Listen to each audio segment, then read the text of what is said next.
Hello everyone, welcome to my channel account year. आज मैंने partnership form का chapter लिया, एडमिशन ऑफ पार्टनर। इसमें हमने पढ़ना है कि जब कोई पार्टनरशिप फॉर्म में नया पार्टनर एडमिट होता है तो पार्टनरशिप फॉर्म पे क्या इफेक्ट पड़ता है, उसमें क्या अकाउंटिंग ट्रीटमेंट करनी पड़ेगी जब अगर नया पार्टनर आएगा पार्टनरशिप फॉर्म में। ठीक है, तो partner section 30 of Indian partnership act 1932 के अकॉर्डिंग एक नया पार्टनर तभी आ सकता है एक पार्टनरशिप फॉर्म में जब सभी एग्जिस्टिंग पार्टनर एग्री हो। उन सभी का कंसेंट बहुत ही जरूरी है एक नए पार्टनर को लेके आने के लिए, क्योंकि जब एक पार्टनर आता है तो एग्जिस्टिंग पार्टनर का शेयर ऑफ प्रॉफिट कम होता है, तभी तो उसको शेयर ऑफ प्रॉफिट मिलेगा एडमिट पार्टनर को। जो नया पार्टनर आएगा उसको जो प्रॉफिट मिलता है वो एग्जिस्टिंग पार्टनर से ही मिलता है। वो कुछ ना कुछ सेक्रीफाइस करते हैं in the favour of new partner. ठीक है, तो उन सबका कंसेंट तो जरूरी होगा इस केस में। अब जब किसी पार्टनर का एडमिशन होता है फॉर्म में, तब जो एग्रीमेंट था उन एग्जिस्टिंग पार्टनर्स के बीच में वो खत्म हो जाता है एंड नया एग्रीमेंट बनता है जिसमें ये पार्टनर भी इन्वॉल्व होगा। अब इनके बेस पे एक नया एग्रीमेंट तैयार होता है। ठीक है, अब जानते हैं कि क्यों एक पार्टनर को एडमिट करने की जरूरत पड़ती है फॉर्म में। काफी सारे रीजंस है कि नए पार्टनर को लेके आना पड़ सकता है एक फॉर्म में। वो है कि अगर फॉर्म चाहती है कि अपना बिजनेस को एक्सपेंड करना, पर उसके लिए और ज़्यादा कैपिटल की रिक्वायरमेंट है एंड एग्जिस्टिंग पार्टनर्स जो है वो नहीं ला सकते और कैपिटल वो नहीं कंट्रीब्यूट कर सकते, तो वो डिसाइड करते हैं कि किसी पार्टनर को एडमिट करते हैं। क्योंकि जब कोई पार्टनर एडमिट होता है वो अपने साथ साथ कैपिटल भी लाता है एंड शेयर ऑफ गुडविल भी लाता है, तो कैपिटल फॉर्म का बढ़ जाता है एंड एक्सपेंशन कर सकते हैं फिर बिजनेस का। क्योंकि जब ज्यादा ज्यादा कैपिटल होगा एक फॉर्म का तो वो बिजनेस भी एक्सपेंड करेगा। ठीक है, अब सेकेंड रीजन है कि अगर फर्म अपने बिजनेस को इफिशिएंटली रन करना चाहती है तो उसे कॉम्पिटेंट और एक्सपीरियंस पर्सन चाहिए। तो यहाँ पे फर्म एक कॉम्पिटेंट और एक्सपीरियंस पर्सन को एडमिट करने के लिए भी एडमिशन करती है किसी पार्टनर को। बिजनेस को ग्रो करने के लिए भी एक रेप्यूटेड पर्सन की रिक्वायरमेंट होती है। अगर तो फिर फर्म किसी रेप्यूटेड पर्सन को एज अ पार्टनर भी लेके आ सकती है अपने बिजनेस को ग्रो करने के लिए। और अगर कोई पार्टनर है एग्जिस्टिंग पार्टनर है एंड ओल्ड एज, उसकी ओल्ड एज हो गई है, उसका रिटायरमेंट हो रहा है, तो उसके प्लेस पे भी एक नए पार्टनर की रिक्वायरमेंट होगी, तब भी हम नए पार्टनर को एडमिट कर सकते हैं। एडमिशन के वक्त ओल्ड एग्रीमेंट तो खत्म हो जाता है एंड फॉर्म को अब न्यू एग्रीमेंट प्रिपेयर करना पड़ता है क्योंकि नया पार्टनर भी एडमिट हुआ है फॉर्म में। तो उस वक्त एडमिशन के वक्त कुछ एडजस्टमेंट्स करनी पड़ेगी फर्म को, वो होगी new profit sharing ratio calculate करनी पड़ेगी, फिर सेक्रीफाइसिंग रेशो कैलकुलेट करनी है, फिर गुडविल की ट्रीटमेंट करना है, गुडविल का accounting treatment, assets and liabilities का रीवैल्यूएशन करना है, अनडिस्ट्रीब्यूटेड प्रॉफिट्स को डिवाइड करना है एंड पार्टनर्स कैपिटल का एडजस्टमेंट करना है। तो इस वीडियो में तो हम अभी न्यू प्रॉफिट शेयरिंग रेशो को ही पढ़ेंगे, बाकी सब टॉपिक्स जो है वो नेक्स्ट वीडियो में कवर होंगे। इस वीडियो में सिर्फ ये टॉपिक हो। तो आइए देखते हैं कि कैसे कैलकुलेट करेंगे न्यू प्रॉफिट शेयरिंग रेशो को at the time of admission of partner. ठीक है, तो एडमिशन के वक्त जो न्यू प्रॉफिट शेयरिंग रेशो होगी वो रेशो होगी जिसमें सभी पार्टनर, जिसमें न्यू पार्टनर भी होगा, वो शेयर करेगी फ्यूचर प्रॉफिट्स एंड लॉसेस को। ठीक है, उस रेशो को कहेंगे न्यू प्रॉफिट शेयरिंग रेशो। ठीक है, तो एडमिशन के वक्त तो new profit sharing ratio prepare करनी पड़ती है, क्योंकि देखो नया पार्टनर आ रहा है तो उसे भी कुछ ना कुछ फ्यूचर प्रॉफिट एंड लॉसेस में शेयर मिलेगा। तो उसको कहां से मिलेगा? जो पार्टनर्स थे, जो ऑलरेडी फॉर्म में पार्टनर्स थे, वो अपना कुछ ना कुछ प्रॉफिट का share in the favour of new partner में छोड़ेंगे। ठीक है, तो उनका जो शेयर ऑफ प्रॉफिट है एग्जिस्टिंग पार्टनर्स का वो कम होगा। ठीक है, तो इस कारण उनका भी चेंज हो जाएगी, जो उनकी भी प्रॉफिट शेयरिंग रेशो है वो चेंज हो जाएगी एंड न्यू पार्टनर तो न्यू प्रॉफिट शेयर ले ही रहा है, अपना प्रॉफिट शेयर ले ही रहा है, तो यहाँ पे new profit sharing ratio prepare करनी पड़ती है। तो देखते हैं कि कैसे कैलकुलेट करेंगे न्यू प्रॉफिट शेयरिंग रेशो को। यहाँ पे मेथड्स है न्यू प्रॉफिट शेयरिंग को कैलकुलेट करने के लिए, 3 मेथड्स है। फर्स्ट है, जब आपको क्वेश्चन में सिर्फ न्यू पार्टनर का शेयर गिवन होगा, उस केस में आप कैसे new profit sharing ratio calculate करोगे, ये फर्स्ट मेथड है। ठीक है, नेक्स्ट है जब ये कहा होगा कि न्यू पार्टनर एक्वायर कर रहा है अपना शेयर ओल्ड पार्टनर से किसी सर्टेन रेशो में। सपोज करो क्वेश्चन में गिवन है कि ए एंड बी पार्टनर्स है और उनकी प्रॉफिट शेयरिंग रेशो 1:1 है एंड उन्होंने एक नए पार्टनर को एडमिट किया है 1/4 शेयर के लिए एंड जो न्यू पार्टनर है वो अपना 1/4 शेयर 3:2 में लेगा ए एंड बी से। तो इस तरह से क्वेश्चन में गिवन होगा किसी सर्टेन रेशो में जो न्यू पार्टनर है वो अपना शेयर कैसे एक्वायर करेगा ओल्ड पार्टनर से, तो तब आप न्यू प्रॉफिट शेयरिंग रेशो कैसे कैलकुलेट करोगी। थर्ड मेथड है जब ओल्ड पार्टनर का शेयर ऑफ सेक्रीफाइस क्वेश्चन में गिवन होगा। सपोज करो ए ने कहा मैं 1/10 शेयर अपना छोड़ूंगा, सेक्रीफाइस करूंगा न्यू पार्टनर के लिए। बी ने कहा मैं 2/10 शेयर अपना प्रॉफिट का छोड़ूंगा in the favour of new partner. तो इस तरह से आपको क्वेश्चन में गिवन होगा तो आप new profit sharing ratio calculate कैसे करोगे। ठीक है, तो अभी हमने इसको डिटेल में पढ़ना है विद एग्जांपल्स। ठीक है, विद एग्जांपल हम इसको डिस्कस करेंगे। तो आइए देखते हैं फर्स्ट मेथड को न्यू प्रॉफिट शेयरिंग रेशो को कैलकुलेट करने के लिए। जब आपको सिर्फ और सिर्फ न्यू पार्टनर का शेयर क्वेश्चन में गिवन होगा तब आप कैसे न्यू प्रॉफिट शेयरिंग रेशो को कैलकुलेट करेंगे।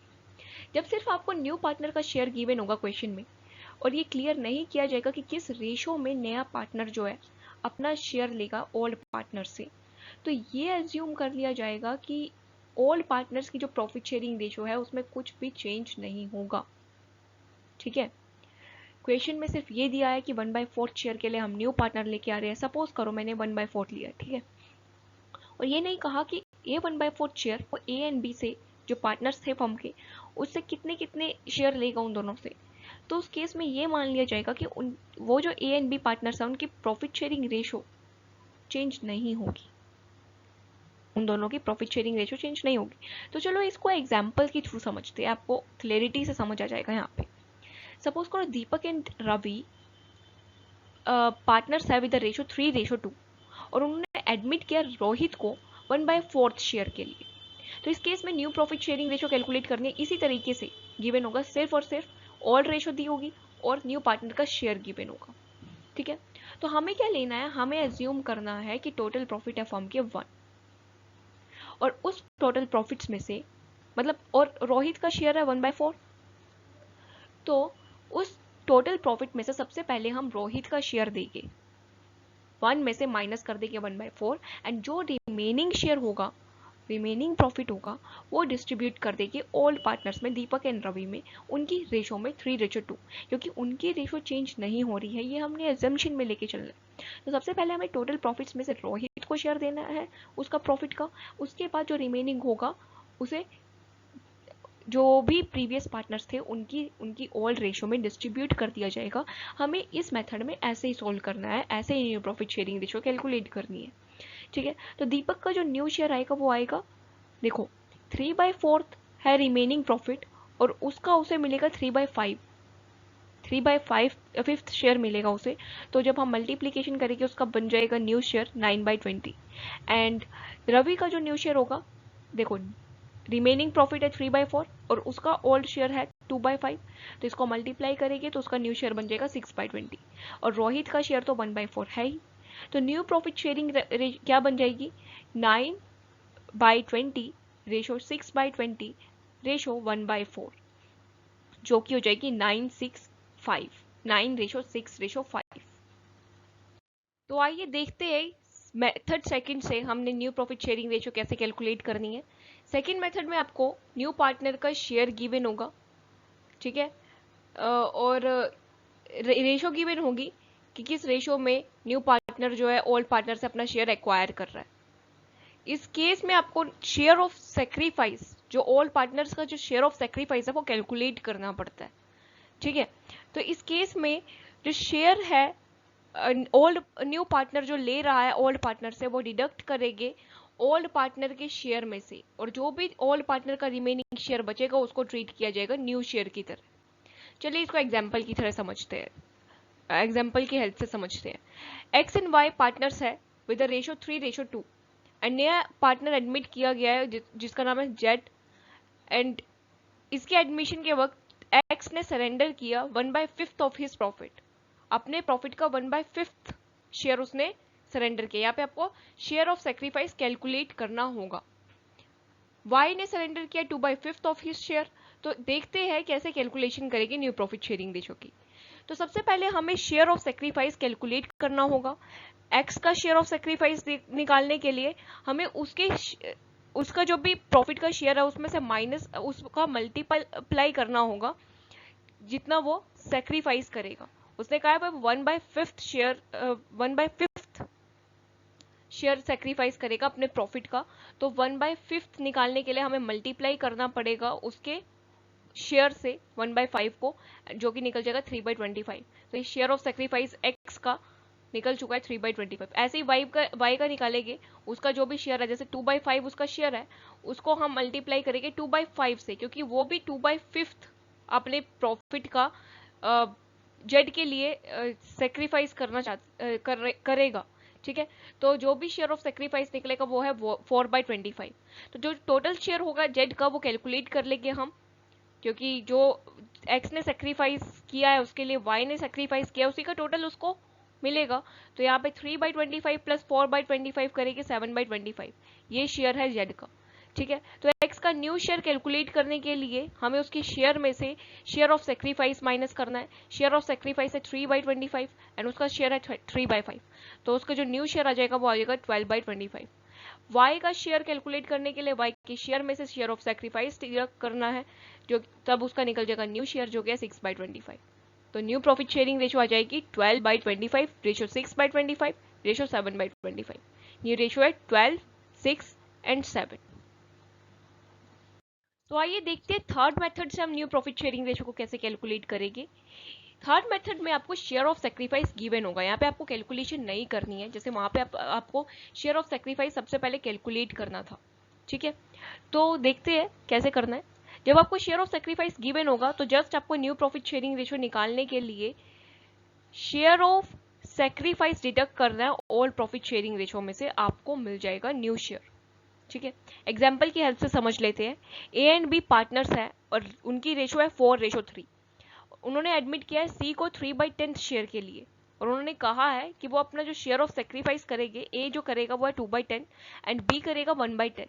तो शेयर ऑफ सेक्रीफाइस गिवन है। न्यू प्रॉफिट शेयरिंग रेशो निकालना बहुत आसान है। इसमें आपको क्या करना है, न्यू रेशो निकालने के लिए ओल्ड रेशो में से, ओल्ड शेयर में से सेक्रीफाइसिंग शेयर माइनस करना है।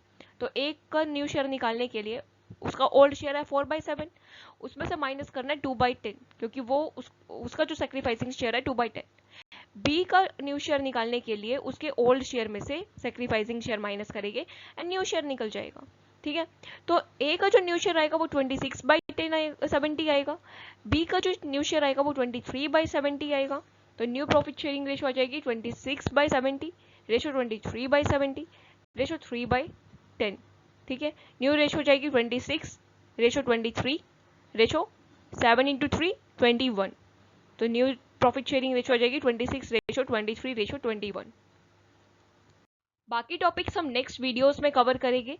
तो अगर आपको ये वीडियो अच्छी लगी तो प्लीज़ मेरी वीडियो को लाइक कर देना एंड सब्सक्राइब कर देना मेरे चैनल को। Thank you.